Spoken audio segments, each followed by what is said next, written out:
bonjour et merci d'avoir répondu présent à l'invitation. Est-ce que vous pouvez vous présenter succinctement?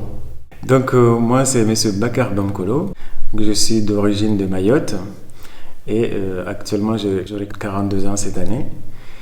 Je suis arrivé en Bretagne ici, à l'Anester plus précisément en 2003 comme étudiant.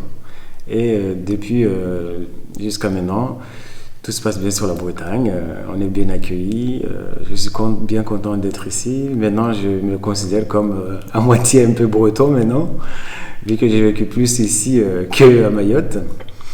Mais le cœur reste toujours sur notre île de Mayotte. Et je travaille actuellement à la mairie de Lanester.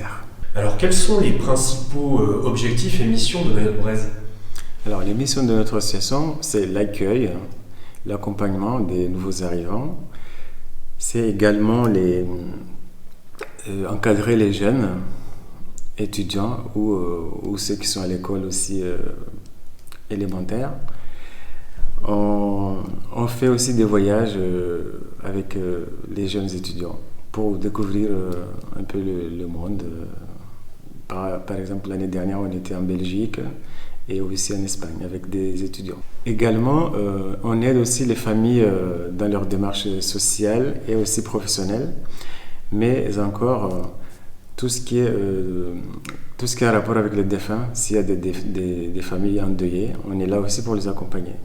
De profession, moi-même, comme je travaille dans le service funéraire, donc le sujet que je connais très bien, que je peux justement donner des conseils à certaines familles si ça arrive. Comment est née la collaboration entre votre association et la maison de quartier Bois du Château? Alors, c'est une longue histoire, mais très belle histoire quand même, parce que la maison de quartier Bois du Château est un lieu en fait où on rassemble plusieurs origines. Donc c'est comme ça que j'ai connu la maison de quartier. Donc on venait voir par curiosité et on a vu qu'ici ils accompagnent les gens aussi dans leur démarche. Et tout de suite j'ai vu que c'était nécessaire de collaborer avec la maison de quartier Bois du Château. Donc j'ai échangé avec mon bureau et puis je me suis dit on va faire du partenariat avec eux parce qu'ils ont quasiment des choses qui peuvent nous être utiles dans l'association pour se compléter entre associations. Quelles actions et événements menez-vous ensemble? Alors par exemple, nous, quand il y a des fêtes de quartier, eux ils nous invitent, donc on répond présent, donc on met en valeur nos cultures mahoraises, tout ce qui est atelier culinaire également, tout ce qui est restauration, tout ce qui est alimentaire, des cuisines mahoraises et tout. Donc pendant ces fêtes-là, donc, on anime les stands et puis il y a un groupe aussi qui chante, qui danse.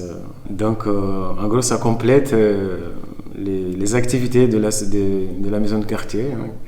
Donc, et ça se passe très bien. Alors suite au cyclone, quelles ont été les actions mises en place par l'association pour venir en aide à Mayotte et quel type de soutien avez-vous pu apporter? Alors, avec le cyclone qui est arrivé sur l'île, dans un premier temps, j'ai rassemblé la population mahoraise et les élus locaux du Pays de l'Orient pour échanger. Parce qu'il y avait diverses questions, inquiétudes, peurs pour la famille qui était là-bas, on n'avait pas de nouvelles, etc. etc. Et là, avec les mairies de Lanester, Lorient, ils étaient aussi là à cette assemblée-là pour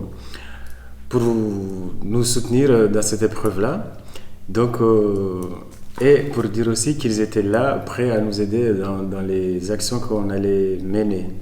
Donc, les actions qu'on avait menées, en effet, nous, on a choisi d'aider Mayotte, la population mahoraise, financièrement, parce qu'avec tout ce qui est conteneur, il faut tout ce qui est acheminement et c'est très compliqué. Donc nous, on n'a pas pris cette voie-là, mais on a préféré aider financièrement. Alors les actions qu'on a menées justement pour aider financièrement notre île, c'est qu'on a fait des événements. On a fait un concert et avec gastronomique culturelle, donc ça veut dire qu'on a vendu des plats de chez nous, des boissons également, et il y avait des artistes mahorais qui jouaient en même temps. Donc, et puis la première fois on faisait l'entrée gratuite, Comme ça, les gens découvrent notre culture culinaire et artistique. Ça, c'était la première fois. Et deuxième action qu'on avait menée, c'était du même style. Ça s'est passé à Queneuf, à l'Annester. Et on a aussi fait journée culturelle. Hein. Donc, il y avait les côtés culinaires, cuisine, des plats, des masques de beauté. Et ensuite, sur le côté, il y avait tout ce qui est concert, bien évidemment, encore les artistes mahoraises. Et avec tous les fonds qu'on a récoltés, on les a rassemblés, bien sûr, et par la suite, on les a versés à Mayotte, à des associations. Plus précisément, jusqu'à aujourd'hui, on avait envoyé à 9 associations les fonds qu'on avait récoltés. Et donc, comment les habitants du quartier peuvent-ils vous soutenir ou s'engager à vos côtés?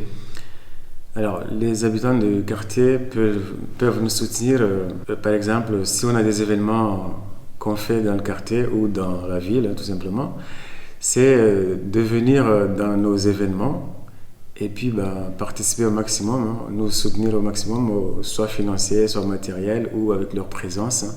Donc, toutes les aides qu'ils apportent, ça serait des grandes aides.